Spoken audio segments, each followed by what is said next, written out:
Hi everyone and welcome. This is the Apostate Prophet.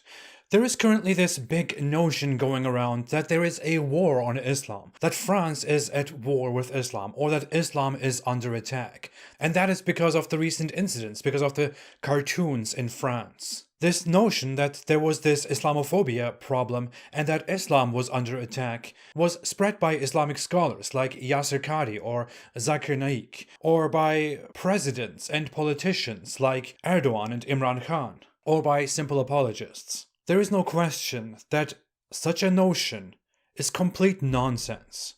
It is very simple. There is no war on Islam. There is no Islamophobia crisis. There is no Islam crisis.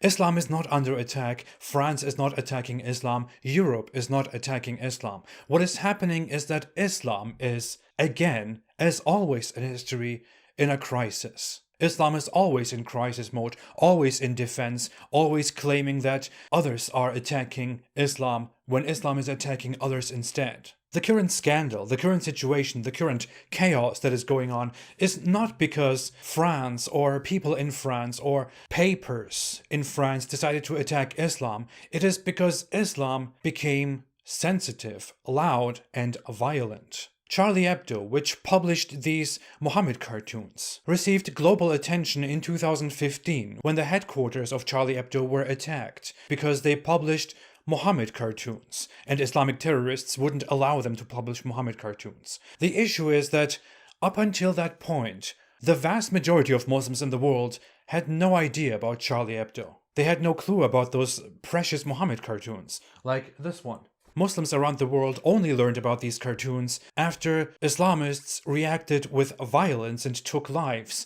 And then, instead of condemning the violence, Muslims around the world, including Muslim leaders and scholars, demanded that Charlie Hebdo should stop its activities and that the French government should do something about it. And the same thing is happening now, but in a much worse way, it looks like. Now, a teacher was decapitated, and other elderly people were killed, again over these cartoons. And instead of unconditionally condemning that, Muslim leaders and scholars have come out talking about a war on Islam. It is very evident that they are far more outraged about the cartoons than they are about the decapitating of people in the streets of France in the name of Islam, which to them is trivial.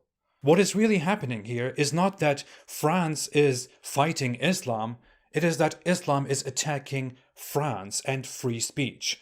Charlie Hebdo is a satirical magazine that published so many publications before. They have existed for decades. And in those decades, Charlie Hebdo made publications, offensive cartoons about a wide range of things that people hold sacred and dear. They have published cartoons about Muslims, about Jews, about Christians, about Jesus, Muhammad, Moses, Mother Mary, French politicians and leaders, Obama and Trump and other politicians around the world, the Pope, about religion and religious figures in general, about Nazis, about Israel. So they have published satire about numerous things.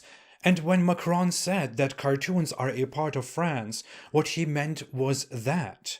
What he meant was not that France must attack Islam. What he meant is that the right to draw these cartoons is a value that is dear to France because it symbolizes, it signifies free speech, which is very important in France. In France and in Europe in general, in Enlightenment and post-Enlightenment cultures, the idea of expressing your thoughts and your criticism freely is extremely important. You are supposed to be allowed and encouraged to criticize ideas from top to bottom of the society. You are allowed to criticize all kinds of ideas and beliefs that people have, that are in power or not. And when you criticize ideas, that criticism also includes satire, which is an important, significant part of basic human behavior and of literature, especially in Europe. Through satire, people naturally express that they disagree with something, and especially if that certain thing with which they disagree is sensitive, or if it is in power, then people tend to use offensive humor to express their concerns and their complaints about a certain thing, about a certain dark or bad thing in a cheerful way. It is supposed to provoke thoughts, supposed to get a reaction in order to include people into a conversation that they may not be otherwise ready to have, that they may otherwise not be wanting to listen to. But satire doesn't always work. As said, Charlie Hebdo published cartoons about so many things, and most of the time, people ignore those cartoons. Among all the different cartoons that Charlie Hebdo made, terrorist attacks and killings came as a reaction to those cartoons depicting Muhammad. And what happened as a result? As a result, the vast majority of people around the world and the vast majority of Muslims now know what Charlie Hebdo is, and they are now aware of Muhammad cartoons. So what has this global Muslim outrage led to? Did it lead to the end of such cartoons? No, definitely not. And it will not lead to that. People will definitely not decide to stop drawing cartoons. On the contrary, they will make more cartoons. They will be further naturally pushed to satirize this sensitive topic. What it has led to is that the topic of Muhammad cartoons has spread across the world, that Muslims have been confronted with this, that more Muslims know about this, that more Muslims are exposed to Muhammad cartoons, to bold criticism of Islam, and that more Muslims will get into this, will suck it in, and will maybe even change their minds. Because satire works for many people, even if it doesn't work for you, even if you think people should be killed over that. Charlie Hebdo is not even a magazine that is liked by the establishment politicians. It wasn't even a very popular magazine, because it was so critical of everyone and everything, until Islam attacked it, and it became popular across the globe. Well done.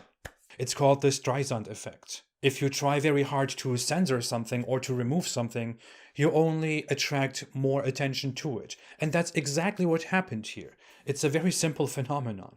Maybe respected Islamic scholars, Muslim leaders, and poor Muslim apologists should think about this a little bit further before they take their next actions. So let me clarify this and make this simple. When Macron defended these cartoons and when France projected these cartoons onto French government buildings, they didn't just project Muhammad cartoons and cartoons that target Islam. They projected cartoons that depict Jesus and Muhammad and Jews and all kinds of religious figures and political figures. That's because Macron and France are not at war with Islam. Islam is at war with France and with cartoons. And it doesn't have to be. It is Islamic scholars, Muslim leaders, Muslim apologists who wage this war, and they can end this war. Maybe if people cared more about human life than about the image of Islam, then Islam wouldn't be at war with cartoons, and cartoons wouldn't look like they are at war with Islam. Thanks for listening. Have a great day and stay away from Islam.